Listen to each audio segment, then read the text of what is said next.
Last time on our script breakdown of Chapter 7, The Massacre at Hawkins Lab. But first reactions, I also did skim larger parts of it too as well. So I guess first reactions is I think it's very interesting to see what they wrote originally and what wound up on screen. Um, and I think there are several points where like there is a big deviation from what they originally wrote to people really commented on this season how when you had subtitles on and it'd be like squelching loudly, like Yeah. the this or like synth pop plays ominously, and how great those were, and they were very descriptive, hmm um, which I love because I feel like they really described it for people. If you can't see it, I thought that was cool. And also I always have subtitles on when I'm watching things if I'm alone, so I love that. But I hadn't thought about the descriptions they would give for the actors. And something I noticed is that like they swear quite a bit in the descriptions, which I was not Yeah. expecting. And I'm like, right, so like I feel like this script is very grown up.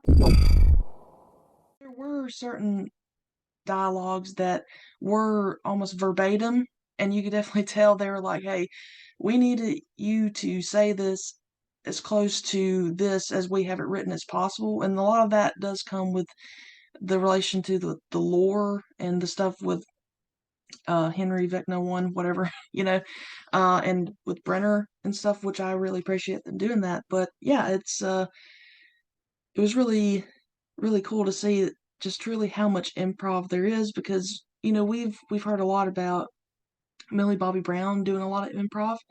Uh, so I'm like, okay, that's expected, but just to see uh how much the others improv as well was really cool.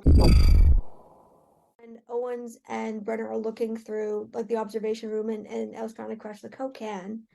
Um, Owen and Brenner's lines are verbatim, um, until you get to the end there, and Owens adds, "Good for us," and he walks away.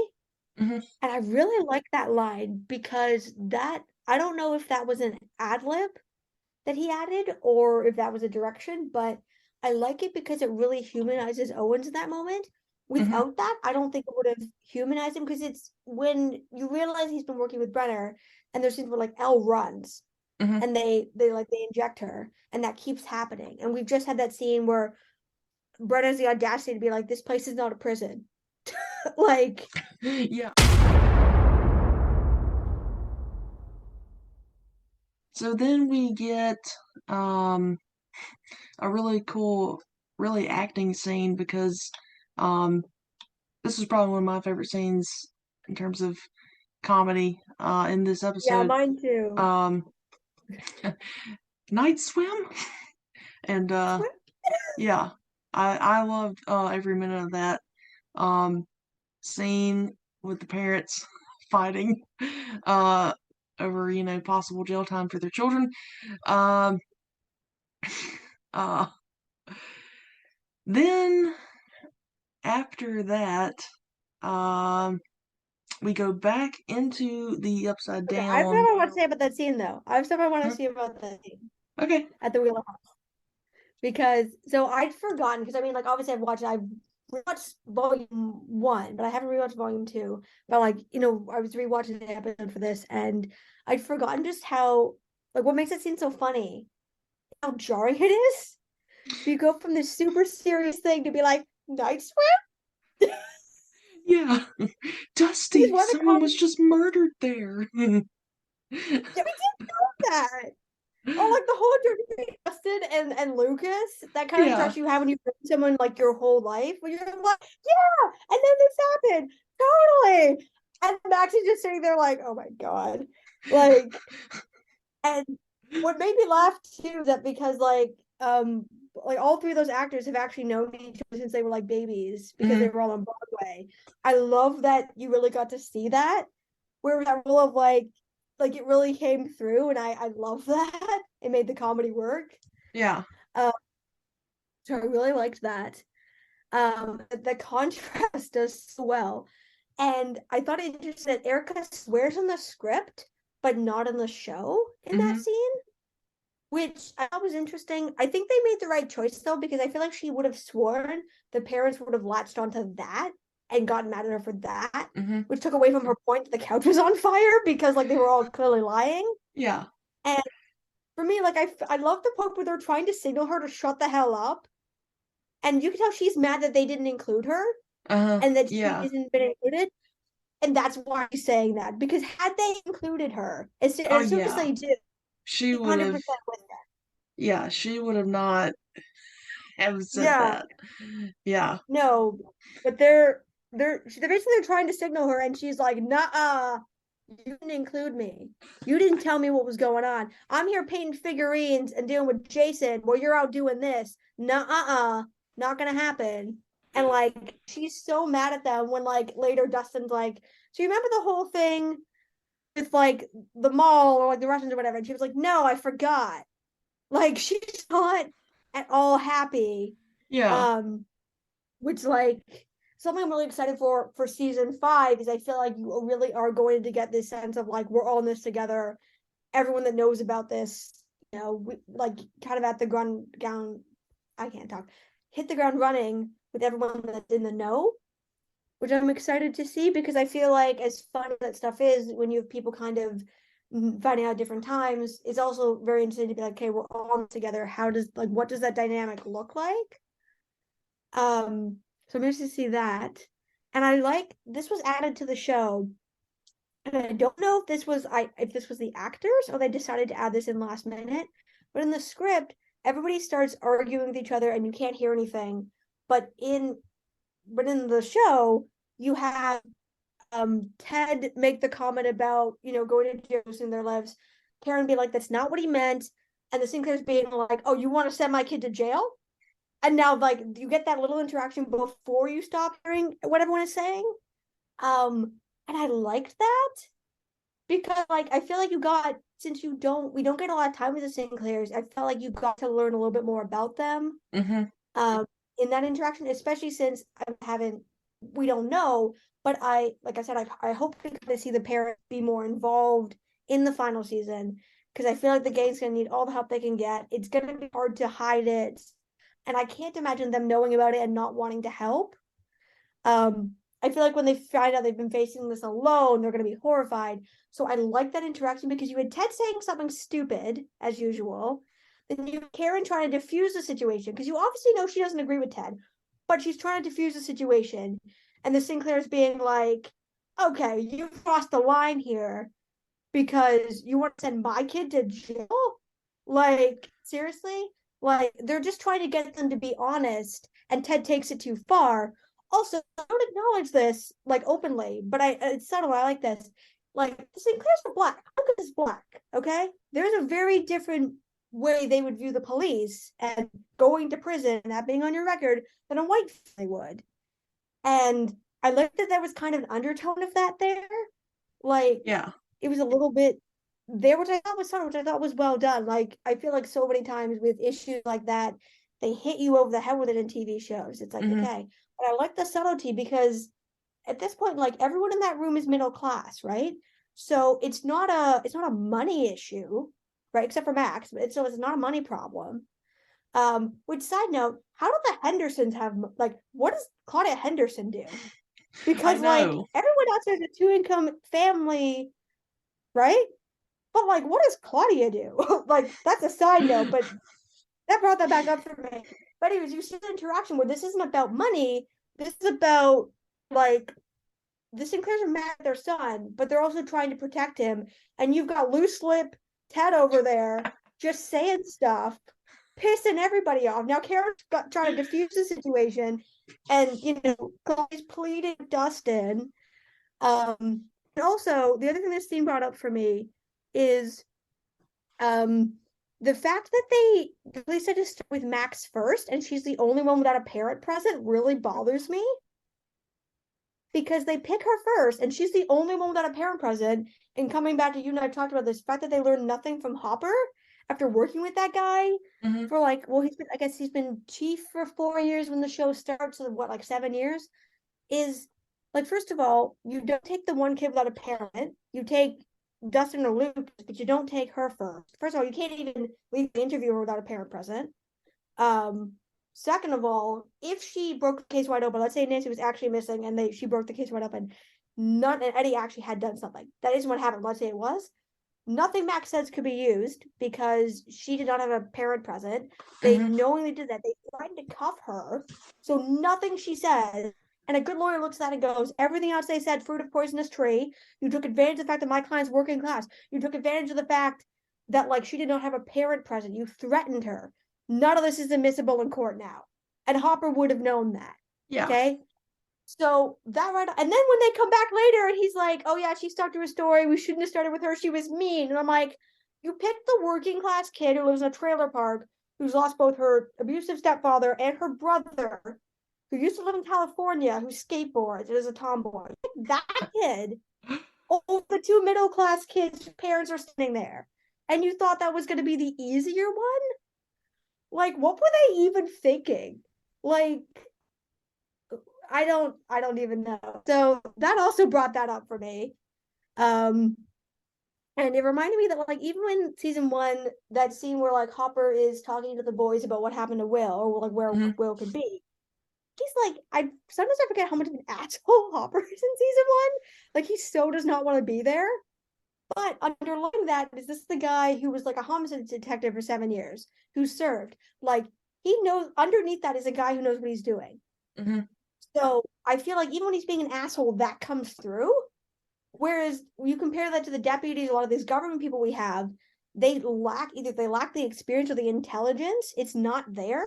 Hmm. Which I think in contrast makes Hopper such a compelling character because when you scrape that away, underneath is a person who knows what he's doing, who legitimately does want to help. And you just see that contrast so clearly because the deputies are doing the best they can, but they suck at it. Like they suck at the basics of policing. Whereas like the whole season was like, that's what happened on Hopper's watch. Like if Hopper would have been doing that, he would have been like, okay, you guys are obviously lying. Is Nancy okay? Did he do something to her? Like we just want to help. No one's going to prison. Calm the hell down. Like we just want to help. And the other thing that's brought up for me is I realized that we never actually get a resolution to any of that because Nancy shows back up at the end. They skip those 2 days. We never see the fallout from it. And I'm like, I guess her mom was so happy to see her that they dropped the whole thing. But what was Nancy's explanation for where the heck she was? Yeah. Because like what? Like she has to have told her mom something, and the other parents must have known something. Because when we see the scene at the end, there, everyone's not upset. They're like, they're taking stuff to donations. Like they're just happy everyone's alive. But I'm like, what was the explanation there? Like, Yeah. like, I, like that last shot of the season is epic, and that's great. But I hate that they. My big chief complaint with the finale is that they skip those 2 days, and so there's so much like there's so much stuff in little things where it's like, what was her explanation? Does Mike know that Eddie died? Where's his body at? Like, there's so much stuff there. They're like, what did Owens like not or not tell Hopper and Joyce? Like, what happened there that we're missing? And I mean, I suppose they could show us in flashbacks at the beginning of next season, but like, I want to know. Like, I want to know. That's the script I want to read. Give us episode Yeah, 9, and then they probably won't do that. At least until after no, season 5 is out, because there's probably definitely some spoilers for, or really yeah, innuendos for what's to come next season. So that's probably why we're not gonna get that one anytime soon. But when we go back to the Upside Down, the kids are at Skull Rock, and the big thing that jumped out at me was when Nancy is talking about, um, going to get guns so that they can, get the heck out of there. And, Steve brings up the revolver and all that. Um, in the script, uh, he just says, no, sorry, on screen, um, he says, just calls it a revolver. But in the script, It's referred to as Lonnie Byers' Yeah, I revolver. caught that too. Where Yeah, originally she says Lonnie Byers' gun, but then the she actually says a revolver. I caught that too. Yeah. yeah, What are your and thoughts on that? I have thoughts. What are your thoughts? I, I mean, I don't, I don't really know why. First of all, they would have included that. I mean, yeah, it was Lonnie's revolver, Yeah. but I don't It's know factually why. Yeah, I don't know accurate. why they would have re- wrote that um in the script. I'm kind of glad that they it didn't make it to the final cut and they just said revolver because yeah, it's really strange there. Yeah, I would love to have them on the podcast to ask the Duffer brothers about Yeah. that, but Yeah. um I I to me I feel like they must have changed it because if she said Lonnie Byers' gun, I feel like the mhm, logical next question from Eddie is why do you have Lonnie Byers' gun? mhm, And then they'd have to have a whole conversation about that, which they really didn't have yeah, time for, nor was it really relevant to the plot. So I feel like that probably got dropped for time and because like that opened up a whole line of questioning. To be honest, I'd forgotten it was Lonnie's gun because like I think Jonathan steals it out of Lonnie's car when he's there for Will's funeral, mhm, and then it winds up with Nancy following like Steve saving their asses. Like the implication there is that she takes the Russian Markov that she bought and the revolver home with mhm, her. And since we know that like Jonathan steals the gun, but then we realize afterwards that like he doesn't actually like guns, like he's not very good with them. mhm, Because like that scene in season two is like, hey, can you do this? And Jonathan's like, what? And Nancy's like, give it me. So like it makes sense that she winds up with it. Also, the fact that like we get that scene the upside down where she's like, "I threw you out 2 years ago because you hurt my feet." The fact that she was like, "These hurt my feet. This is a good place to store the guns." yeah, Like, I love that, and like I feel like I'm glad they cut that because it's like I'd kind of forgotten it was even his gun, and so like it didn't need to be there. Um, but yeah, I feel like they were as descriptive as possible in the original script, and then they got to filming and they were like, we can cut a whole bunch of this stuff. We're way over time. Like, yeah, I feel like being able to get it in for their normal like 30 to 45 minute to an hour episodes, like in previous seasons, mhm, and they had needed to pack so much in and so many days with COVID, blah blah blah. Um, I feel like some of the stuff would have made it in, which I'm honestly kind of glad it didn't because I feel like it would have added extra stuff that like just didn't need to be there. Like mhm, there's that quote, good writing is rewriting and it's taking out stuff that doesn't need to be there, yeah, you know? Um, so I agree on that one. And as I'm sure you can imagine, our listeners can imagine, I have a lot of thoughts on this scene because as you know, I'm a big Steve and Nancy fan. And there's been a lot of talk like in the fandom about like how if you read the script, like the descriptions, it basically it basically proves that like we're not crazy to be seeing like a Steve and Nancy plot that they're setting up there. mhm, Not that we were crazy, but just that like it proves that like yeah, like that was intentional. They intentionally went into this season being like, this is the direction we're going. We're writing this into the script. And also like that gives directions for the actors, right? Like how they're supposed to play that, which I think is interesting. Because like I said this before when we were doing our predictions, that in the trailer I had that moment where I'm like, there was a vibe when Stephen Nancy was like, "See you on the other side." I'm like, mhm, is this more of a romantic thing? Are they restarting that, or is it we've been friends like enough time has passed, we can be friends now, more of a camaraderie? And so I think it's interesting that was like a conscious choice they made, which I find very interesting. Um, and some of the like the funnier stuff they changed, like the fact that in the script she's like sit in all caps, like, sit down. Whereas I feel like on screen it turned into more of a like him trying to be like I'm fine and like walk it off, and her being like sit. Whereas in the show, and I credit the actors for this because I thought they did a great performance. It's more of it's more of a give and take where he's like, oh, I'm fine. Nope, nope, not fine, not fine. Here, let me help you, and it's more like a give and take. mhm, And something that really came across to me is I think in the original script it's more like Nancy looking after him, and then everyone kind of following along, um, kind of following her lead. Whereas the final version is more of a give and take between Steve and Nancy. They're more of a team, and it's more about them leading the charge and Robin and Eddie being like, "All right, well, this sounds like a good idea." Um, and so I like that change because I feel like it plays the actors' strengths, and also it makes you root for them as a team. Because something that my friends and I have said from past seasons is that like there came a point in the show where, as much as you love Steve and Nancy, I felt like Jonathan and Nancy were a better team, right? Where it was like Nancy's like, I've got the plan, Jonathan's like, I'll drive, and they were pursuing things and they were following leads, and that was kind of their storyline for the like basically for the first 3 seasons. And so there hit a point where Steve just couldn't be the partner that Nancy needed, and Jonathan was willing to do that. Mm-hmm. But I think what's interesting about season 4, as we come to the conclusion, is you see that change where separated, Nancy's still like she's very ambitious, trajectory, pursuing leads, like that's a big part of her character.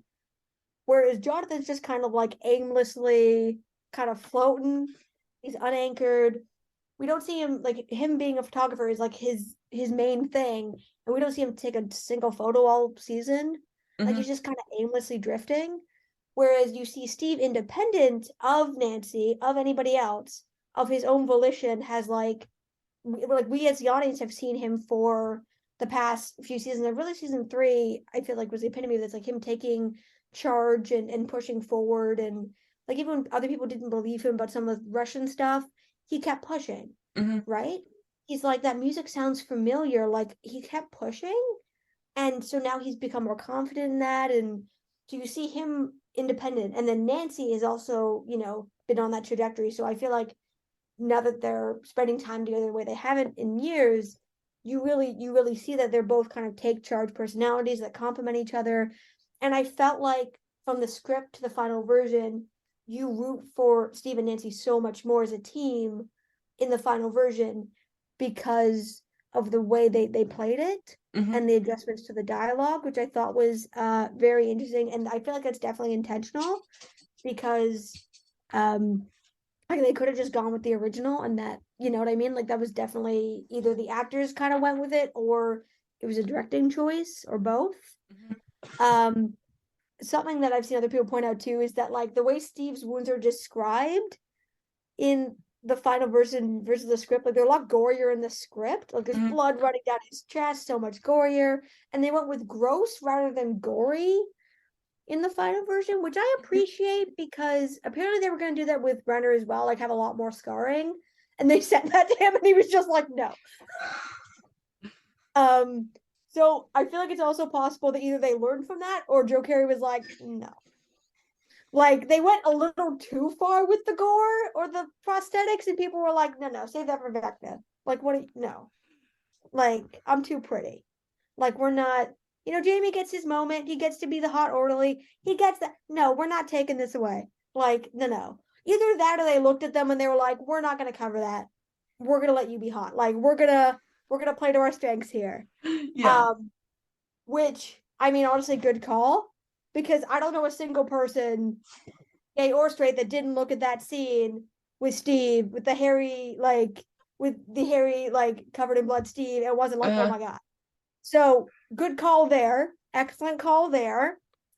Um, and honestly, just the whole way that like their Steve and Nancy interactions were described just makes my shipper heart very, very happy. A small change I noticed that originally like she has Steve turn around and he ties the bandage at the back, Mm-hmm. and in the final she ties it at the front. And I also noticed that like in the original script, they're still doing that when like Eddie and Robin are over on the rock, like he's on the rock and she's standing down there, Mm-hmm. and it's more of like they're kind of coming out of that thing as they're kind of talking. Whereas Mm-hmm. in the final version, which again it makes you root for them as a team and as a couple, is she helps him out and like oh yeah, in the original too, like there's a script. I think either Steve or Nancy tells Robin and Eddie to turn around, and but in the final version they just do that themselves to kind of give them a moment, which I felt made sense because it's like, well, like they're not Jonathan. So like you don't need to tell them to turn around because they know to respect their privacy, right? Yeah. Um, So I like that those kind of things are removed because it's like, well, that would have been telling rather than showing. You don't need to tell somebody to turn around. And also, I feel like Robin's obviously freaked. She's making jokes, but she's scared Hmm. of Raby. She also like Steve is her best friend, right? This is the person she's come out to. This is the person that knows about Vicky. This is her best friend. This is her Barb, basically. Yeah. And she's trying to hide it, but she's obviously very, very, very concerned about Steve. So I also feel like she's kind of turning right to be like get her own composure, or Steve. So I like that, and I also thought that like in the final version again, like they finish what they're doing, they come over, and you see Steve and Seymour as a team. They're joking around. They seem more united as a team in their actions and as being leaders. Rather in the script, it's more kind of like you happen to be there. So I like those kind of intentional changes from script to screen where you can kind of tell as they went along, they made intentional choices to be like, okay, what's the vibe we're going for here? Like, what do we want to convey to the audience? And then they adjusted for that, which I mean, credit to the actors because you kind of have to read the room when you're making those types of changes, I feel like. Um, so yes, I really like that. Was there anything else? Oh yeah, I think some of my favorite descriptions too. There's a lot of like my favorite descriptions of things in this part of the script was Steve and Nancy cling to each other. Uh-oh. But there are bigger problems than sexual tension. I love that one. You put the Yeah. uh-oh in the town. Like in case you missed the point. Like big neon sign. Yeah. Um, and I mean, what I love too is that like that's for the actors, right? Yeah. Because like they're the ones acting this, they're the ones that need to have this information. It's not for anybody Hmm. else. So I love the little directions in the script because they're really for the actors to understand what their character is coming from. Hmm. And I like how intentional they are about, conveying that to these actors. Because I feel like there is that trust there, and that tells them, okay, this is the way you need to play it. And also something I noticed too is this scene and the previous one, the Demobats. Also, side note, I find it odd. Maybe they cut this for time, but all the other creatures we've seen, they openly name them in the show, but the Demobats, they don't actually ever call them Demobats in the show. Like, Yeah. unless I missed it. But I'm kind of hoping that'll come back next season where someone makes a comment about Demobats and everyone else is like demo what's and they're like they're bats but they're demons. They're like a demodon but it's a bat, but it looks like a stingray and it bites you, and everyone's just horrified and they're like, okay, yeah, that too. Yeah. Watch out for those things too. Um, like I'm kind of hoping we're gonna do that because at some point they do have to describe that to the others, and I hope they don't gloss over it. I hope we see a scene in which everyone's trying to describe what went down when they were Hmm. separated. Because if they skip over that, we're gonna miss so much comedy and so many like horrified looks and like what, like because I love those scenes where it's like when they're like, "What Russians? What do you mean? What do you mean? What is going on?" Um, so those are some of my favorites. So I'd love to see that. I also like that they cut the interaction with Robin and Steve about the vest and instead changed to Nancy and Steve taking charge. Like they charge off, like, "Okay, let's do this." And Eddie and Robin kind of look at each other and be like, "All right, this seems like a good idea." Like Eddie says, "What are we waiting for?" And then Steve and Nancy take that cue and they march forward and they go, "Okay, I guess we're not waiting for anything. Let's go." Versus like in the script, it's more like meandering, like, "All right, I guess we'll get up now." Um, and I like that they cut the interaction because it felt like Robin, like it read to me like Robin was kind of being mean, when in reality, like I feel like her final version makes more sense because like Eddie's giving him the vest for like a little bit of cover. He's half naked. He's got bandages on him. Uh, He's giving it to him as like a little bit of cover kind of a thing. yeah.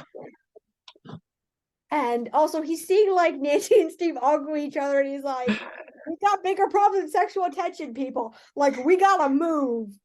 Um, so he's like trying to get him to cover up a little bit, and I feel like Robin making a comment that would have been mean, and I felt like it would have been comedic where it just let the moment be serious, Hmm. And I like those changes where they just let the moment be serious or like a touch of humor, like, "You almost shot me with that one. Yeah, and he almost deserved it. Like that's kind of Yeah, cute, but it yeah. doesn't take away from the seriousness of the moment. Same thing with like, no, I thought we'd go see the sights, Eddie.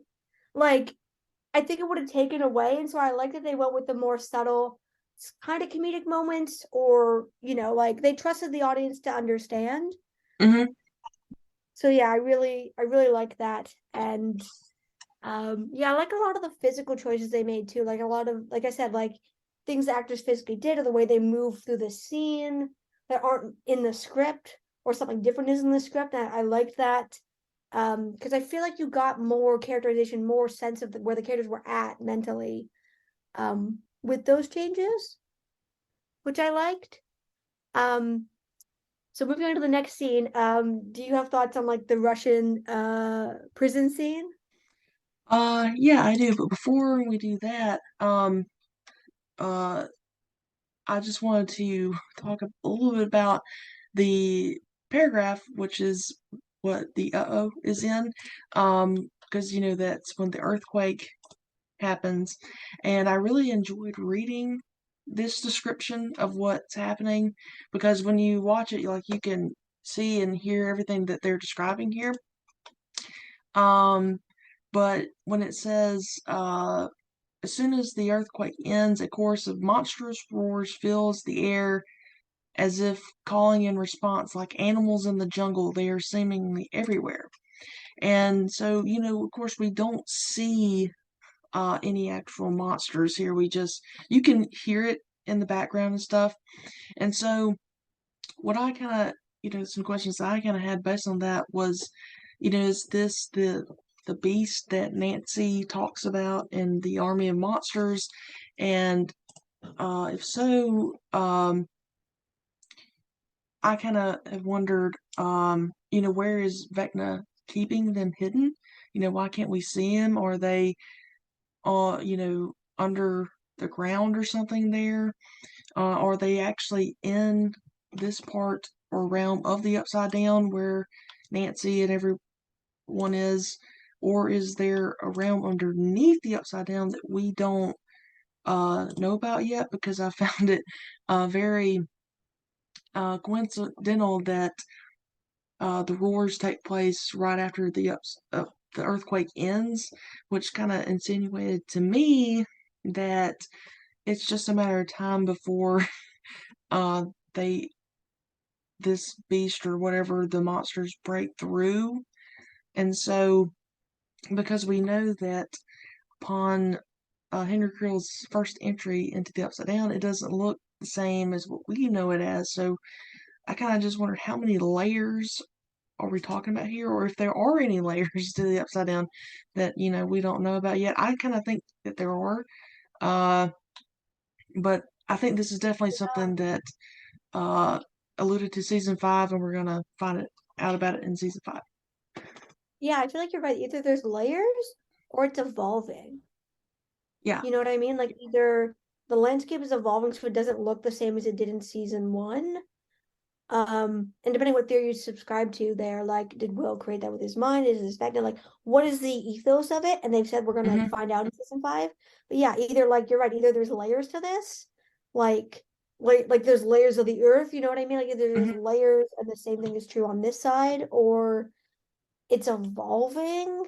And the call and answer thing with the ant with the monsters is a reoccurring, like you're right, it's a reoccurring like theme. Hmm. Because we had that with the Demodogs and the Demogorgons, and well, I guess the Demodogs and the Demogorgons, but like, you know what I mean? Like that seems to be a reoccurring. Yeah. So it's an element of that environment.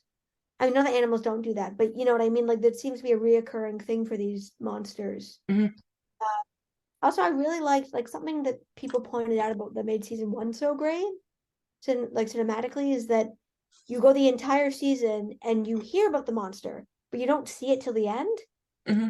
And how in terms of storytelling that was really well done, because a lot of movies they come out right out of the gate, or Yeah. shows come out of the gate, and how they kind of went back to that um in this season where you hear the monsters, but you see the Demobats, but you don't hear whatever the heck is coming after them. Is it the Demobats? Is it something else? And then you see Vecna, but you don't see the stuff Nancy talks about that they tell you, like, it's there, but you don't see it yet. Um, and cinematically, like I liked kind of coming back to that idea from season one where Hmm. kind of show don't tell. Like you can hear it, but you can't see it. You know, it's there, but you can't see it. I thought that was cool. And that kind of sense of unknown, like unknown threat Hmm. that they face. Um, yeah. But yeah, there's an interesting thing about the layers. I mean, there's more to it definitely than what we can see or what we know currently, I think. Yeah. So you asked me if I wanted to talk about the Russian stuff. Like, I'll be honest with you, like I really don't. Like, people, that's on, the show know how I feel about the whole Russian plot in general. The only thing, I mean, there's nothing really that leapt off the script at me in this scene, and it just reminded me of just how, not really bad, but just in my own personal opinion, just how much of a waste of time the Russia plot was. And that's just my personal opinion. That does not reflect Jasmine's, or that's just what I think. This is Ashley's Because personal opinion. yeah, because I mean, we don't. Hopper doesn't really share anything new. I mean, he talks about the last time that he saw 11, she wasn't, I wasn't, her greatest person or whatever. And like, I thought you made up at the mall, I Well, I mean, think to me that was more, I think he was talking more generally. That's how I kind of saw it. Like last yeah. time I saw her, she wanted, I was just in her way. She didn't want anything to do with me. I felt like that summer, like he kept trying to block the fact that Mike and Elle were dating and got them to break up. And he was all about like, like the door three open 3 inches. Like I felt like he was talking more generally because you're right. Like right at the end there, they did make up. They were fine. I kind of thought they were talking more generally. Um, but I do get because he was also talking about Mikhail, like his Dmitri's son. Hmm. And so they were kind of comparing, but I get like, yeah, we don't really get any new information. I'll give you that. Um I liked apart from the torture and whatever, I did enjoy the Russia plot for the most part. So I liked getting more information. Yeah. Um I I mean, I liked from the historical point of view, I liked that part of the Russian plot, because you got to really see Russia when it was still the Soviet Union, and just how, you know, how different it was from America. Like when Hopper in episode 4 escapes and goes to the church, and we see the town, and there's like nobody outside. And granted, it's snowing, but still, like in America, there would still be people outside playing and stuff. And I really loved how it showed what life was like in the Soviet Union. And even, the Gulag stuff, even though Dmitri would have long been, shot on the spot for being a traitor. But, I enjoyed those parts of it. And even in this scene, I enjoyed the interaction between Dmitri and Hopper. Loved that. The actors I thought did a good job carrying that. But uh, the the dialogue of Hopper saying, whatever this is, I feel like it's part of something that's trying to kill Elle, and maybe that's why I'm here. And like, how would you know that? I mean, I'm not trying to be like cynical or anything, so apologize if I'm coming across that way, but what do you mean? Like how would like, Hopper know? yeah, like, why would Oh, he even think to say that? I mean, you've been gone for almost a year, and this yeah, thing, but like, why would he question? Why would he, instead of asking that, why not just question, how did you, how, why is this Demogorgon here? Like, how, what are you up to here with this? I mean, I know that episode 8, it's kind of addressed that they're studying the Demogorgons and stuff, yeah. and the shadow monster thing. But in that moment before, if you're Hopper and you haven't found that out yet, and you've been in this, you've been in this prison for 8 months, and you see they have this Demogorgon and all that, you know, I just I just didn't understand why he would question, See, I you did though, know, because the last thing he remembers, right before that happened, is that like they'd figured out that like the Russians had reopened the gate mm-hmm, or were trying to, and that was what was causing the problem. So to me, it was like, I get that he's questioning it and he's like, if this thing is here, like, I feel like in his mind up to that point, he was like, okay, Ella's safe. Like, the buyers have her, right? mm-hmm, Because we established at the beginning of the season that he set up a trust for Elle, right?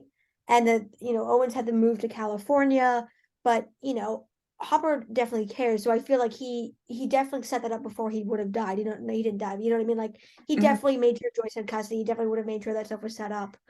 And that's established at the beginning that that stuff has been done. So in his mind, I feel like he in his mind is okay. Ella's with the buyers wherever they are. She's doing the best she can to keep them safe. You know, mm-hmm, like that's where he was at with that. But then he realizes there's a Demogorgon in Russia, and he's like, "This is not good because that shouldn't be here, because if the Demogorgon is here, that means that like the gate's been reopened or something's gone wrong. They've managed mm-hmm, to extract it, and the last time they extracted it, like this mind flayer came and like he doesn't know the mall got destroyed, but I mean, like he knows that bad things happened. You know what I mean? Like the mind flayer got out and they were yeah, going down there to save the kids. So to me, I'm like, he's like, okay, if the Demogorgon is here, that means either the gate's been reopened or they found another way to extract this thing. And that's like that cannot be good. Like that means Al is not safe. Something is wrong. This thing shouldn't be there. It shouldn't exist. Like it shouldn't be alive. yeah, It shouldn't be up here. So that to me was the connection there. mm-hmm, Um, like I do see your point, but like to me that was the connection. So like he's not surprised when they realize they've been studying it because I'm like, well, they were trying to study it before, like they were trying to study the gate before, right? yeah, Um, so there was that, and for changes to the script, I'm glad they cut his Dimitri's line where he's like, "But she's not here," and I'm glad they cut that because I feel like it would have come across as comical rather than serious, mm-hmm, and I liked in the final version, and I feel like this is probably them just trying to work it out when you have a character who's speaks English, but it wouldn't be like perfect English as we know it. mm-hmm, I mean, I say perfect because nobody really speaks perfect English, but like the Queen or something, um, or the King, I suppose now. Um, but like it's not like English as we know it. I feel like they were probably trying to feel out like, okay, what makes sense for the English this person would know, mm-hmm, while also making them sound intelligent and not like an idiot. And I feel like I'm glad they cut this line because him saying, but she is not here, implies a stupidity that I don't think Dmitri has. mm-hmm, Like, he's clearly a smart guy if he's gotten this far. You know what I mean? mm-hmm, Um, and like he's clearly an intelligent person. So, like as he says to Hopper, we knew the risks here. So, like obviously she's not here. And mm-hmm, obviously that's not what Hopper is saying. He's not saying that she's in Russia. And that was obvious. So I'm glad they cut that because like by Dimitri just being like, I'm confused. I feel like anybody would say that. I don't care what yeah, nationality you are, how much English you speak. Someone's like, that thing shouldn't be here. That thing wants to kill my daughter. They'd be like, I'm confused. What do you mean? What do you mean? And I love that Hopper just admitted he's like, I don't really get it either, but I'm telling you that thing is connected. And if like we have to do something here. Um, and so I feel like Dimitri from that point onward is like, okay, he doesn't understand, I doesn't understand, but monster bad. We must kill it. We got to get out of here. He knew that already. So I like the fact that Dimitri just kind of accepts. He's like, I don't know what this has to do with his daughter. I don't understand the connection either. Apparently he doesn't either. But that doesn't change the goal of this mission that we're on. So I feel like it made more sense to Dimitri just be like, I'm confused. And then he's like, yeah, I'm confused too, but I'm telling you, we got to get like this thing shouldn't be here. And he's like, all right, I'm on board with that. Like, yeah, it shouldn't be here. We can agree on that one. So I like that the changes were made to, that would make sense for a character in that situation, but also give him something that he can latch on to and be like, all right. Because we've all been in, like, not this situation, obviously, but we've all been in a situation where somebody else said something weird or something we didn't understand, and we're like, you have to make that call. We're like, am I just gonna go with this, or am I gonna keep questioning? And like, I feel like Hopper gave him enough information. He was like, all right, we agree on the goal. You clearly have something else, other information I don't have. I don't need that. We just need to be on the same page about what we're doing. So I'm very interested to see something else I hate about the 2 days that they skip is what the heck happened to Dmitri and his family, and what the heck happened to Yuri, Yeah. because he says, like, Dmitri says, take us to America, and there's no way they could leave them. You know what I mean? Like, there's no way they could leave them in Russia, Yeah. because if they did, they'd be killed. So, like, my headcanon for this is that, like, they obviously got, I don't know if they all got them out at the same time. Like, maybe, Yuri and Dmitri, Joyce and Hopper get transported to Alaska, and Yuri and Dmitri went back for his family. Hmm. I could see them doing that because it's a helicopter flight. So I'm like, okay, I could see them doing that, drop those guys off, come back for them, because, like, everyone of that person is dead. So, like, it's gonna take them a little bit of time before someone gets over there. It's in the middle of, like, it's remote. So, like, when it gets over there, realize something has happened, connects it to Dimitri and gets there. Because, I mean, again, this is the 80s, information wouldn't travel as quickly. Um, so, like, I feel like they must have gotten them and brought them back over, and they must, my headcanon is that they're somewhere like Minnesota or something. Hmm. They've lived in a similarly harsh environment and been like, here you go, you guys are gonna hide out in Minnesota. I feel like they would have got had to. Yeah, much I don't like Yuri, they would have had to got him out too, because he, like, that wouldn't have rolled. Um, so where was I going with this point? Oh yeah. So, like, I'm really interested to see kind of, I'm expecting the final finale to be bringing everybody together that possibly knows about this. And I'm very interested to try and see Hopper try to explain to Dimitri what the hell they're trying to do. Like, okay, so you remember that thing that I said shouldn't be alive, and la la la, and you remember the dark particles, like the smoky thing? So Hmm. there's this guy who's like a serial killer. You have serial killers? Okay. You got serial killers. He controls the monster thing and the dark particles, and so we're trying to kill him. Like, I want to see that scene where he tries to explain that, and they're like, I don't think that translated correctly. And so then Robin and Murray try to re-explain it, and they're like, no, you translated that and we still don't get it. Like, you know what I mean? Or like trying to explain to the Yeah. parents 12 times, like, what do you mean there's a smoke monster? What do you mean? What do you mean there are dark particles? Like, I want to see that. Not just the comedy, but just to watch them try to explain this to other people. With the urgency of the situation. Like, I know that sounds ridiculous, guys, but I'm telling you, this is a severe problem that we have. Um, so I want to see that. And also in terms of line changes, I really like that they changed Hopper's line from purgatory to, I thought I Yes. was said, yeah, to pay for what I've done. Um, because I've seen other people comment um that, his time in Russia for Hopper really serves as this, like, punishment, or kind of him kind of redeeming himself for the bad things he's done, or the way he's acted, right? Like, we've seen him be a real asshole, as people have commented, that whole scene where him and Elle get into a fight in season 3. Hmm. Neither of them handle that well, but, like, a lot of that behavior comes across as quite abusive. He's not trying to be that way, but he just doesn't know how to handle it. And so I've seen people comment that his time in Russia really serves as penance Hmm. for that. So when he comes back at the end of season 5, it really feels earned, you know? When Elle's like freaking out and she's like, I kept the door with me. She's like, I know, it's okay, it's okay. And, like, I think him and Joyce's reunion and the Byers Hopper being a happy family, I feel like that's earned because of that. So I think changing from purgatory to being like, this place I'm stuck, to being, I thought I was being punished for something. I thought I was being punished by being here. And him realizing that, like, no, maybe this isn't punishment. Maybe I've been put here so we can take this thing out, and so I can help out. Like, maybe I'm here to help. Hmm. Um I'm glad they changed that, because it's a small change, but I feel like I like seeing the acknowledgement that, and it really changed the meaning. Um so I really liked that. And I also think it's interesting because I remember seeing things where, like, he like David Hopper sat with the big speech he has about like everybody I love, I hurt, right? He sat with that speech for like 3 years because by the time they gave it to him to the final time we're actually able to film it.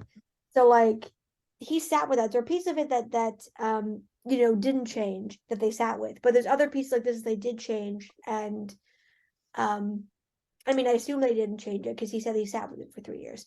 So um but like so there's pieces you could tell were like very like lore or very important things, those characters and their backstory, they were like, this is the thing.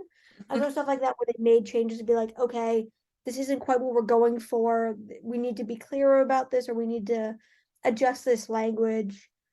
So I like that. And coming back to the descriptions, my favorite part of this is the descriptions for the actors and for the people reading the script. Also for the people that work on the show, because I remember seeing an interview, I think, with I think one of the costume designers, the lead costume designer, who was like, yeah, like Nancy tearing her shirt, that was in the script. So we knew that was gonna be in there. Mhm. So like they're given the scripts too to kind of understand what's needed physically, but also where the characters are at when you design something, right? Like they design their rooms, they design like all of it. So I think it's interesting to see what they're giving not the actors, the crew to like build this world. I think it's good. I think more in terms of description, more is better than less Mhm. because you want the people reading that document to have everything they need. But then I feel like less is more when you actually film the dialogue. Um, so I really like that they did that. And so my favorite one out of this part is the description where is this dot dot dot Hopper's miracle? And then the three question marks right after we have like Murray as Yuri. Like that made me laugh. I was like, is this a miracle? You know? And like I like that they come back to that later where uh, Dmitri keeps making the comment about like Hopper's miracle and the whole thing. But I thought that was so funny. It was like, is this the miracle? Is this the miracle you were looking for? Like that really made me uh, laugh. Like comparing the two, it cracked me. yeah,